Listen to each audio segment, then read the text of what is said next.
E o Senhor mudou o cativeiro de Jó quando ele orava por seus amigos.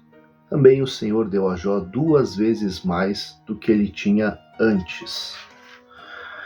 Assim o Senhor abençoou os últimos dias de Jó mais do que o seu começo. E ele também teve 7 filhos e 3 filhas. Pois bem, muitas pessoas que conhecem a história de Jó veem e percebem todo o dilema que este homem sofreu a despeito de uma disputa nas regiões celestiais, da qual ele não fazia a mínima ideia.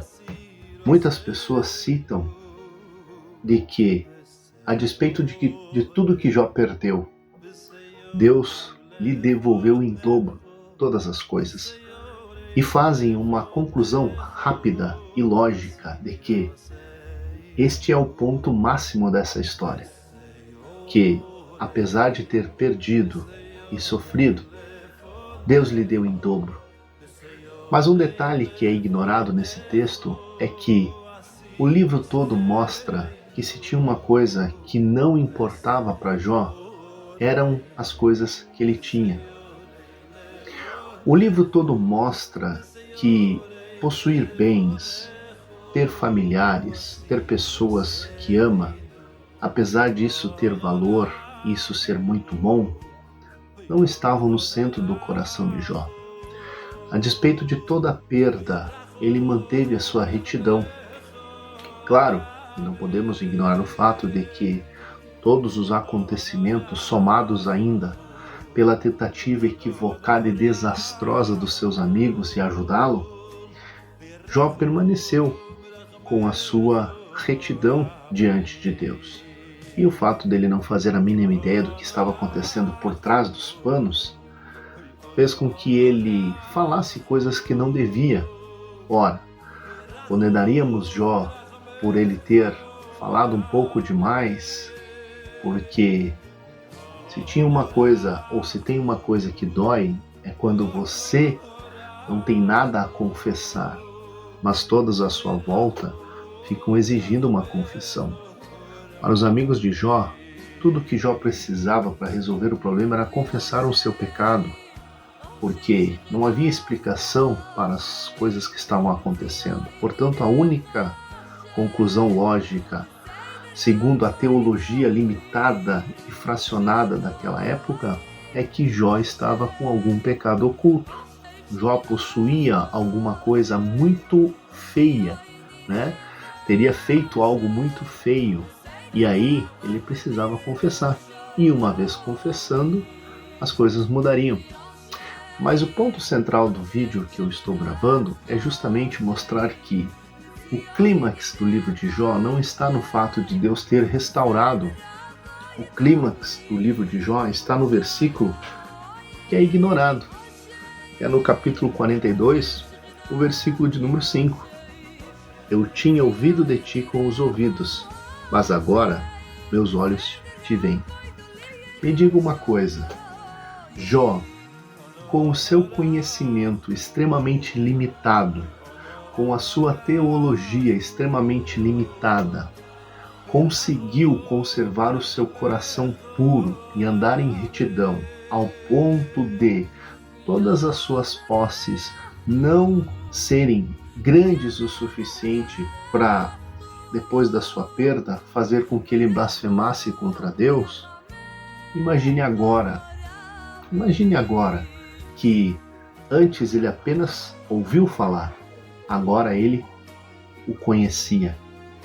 Agora ele tinha visto a Deus, falado com Deus, tido uma experiência real com Deus. Imagina se agora toda essa restituição iria tomar um lugar ou posição no seu coração. Toda a teologia que Jó tinha acerca de Deus era muito limitada. A revelação era escassa, não havia praticamente revelação. Portanto, pelo próprio testemunho dele, ele havia ouvido falar de Deus. E essas poucas informações e noções acerca de quem Deus era foram suficientes para Jó manter o seu coração reto diante dele, de modo que é o único homem do qual o próprio Deus dá testemunho da sua retidão. E se com base nesse conhecimento extremamente limitado, Jó conseguiu solidificar a sua fé de forma extraordinária, de modo que tudo aquilo que ele possuía e que ele perdeu não abalou a sua fé, imagine agora. Imagine depois de ter visto a Deus, no sentido de que agora ele tinha uma revelação clara de quem Deus era. Agora ele havia visto uma manifestação real do próprio Deus. Me digam uma coisa, para o coração de Jó, esses bens que foram restituídos, até mesmo os novos filhos que ele havia recebido, em momento algum isso ia se opor, ou se equiparar, ou se comparar com a grandeza da convicção que Jó possuía após todos esses eventos. Portanto, nós temos que cuidar porque nós permanecemos com o nosso coração extremamente materialista. Quando nós olhamos e rapidamente concluímos de que o clímax da história de Jó está na restituição dos seus bens, nós ignoramos que o livro todo fala, mostra e demonstra que para Jó, se tinha algo que não importava tanto assim, eram as suas posses, eram os seus bens. E depois de ter conhecido a Deus de forma tão extraordinária, com certeza importavam muito menos. Essa é a grande história de Jó. Não importa o que você tem, não importa o que você perca, se você tem de fato uma revelação da parte de Deus. Ele não precisa nos dar tudo em dobro. Inclusive, se a conclusão do livro finalizasse apenas no fato de Jó ter visto a Deus, se ele finalizasse no versículo 5, não mudaria nada. Será que Jó terminaria os seus dias triste, decepcionado, depressivo, se Deus não tivesse restituído os seus bens? Ora, a conclusão é simples, absolutamente não. Se Jó era um homem íntegro antes de conhecer de fato Deus, muito mais ele fora posteriormente. Portanto, essa é a grande lição do livro de Jó. Não importa o que nós temos, não importa o que nós perdemos.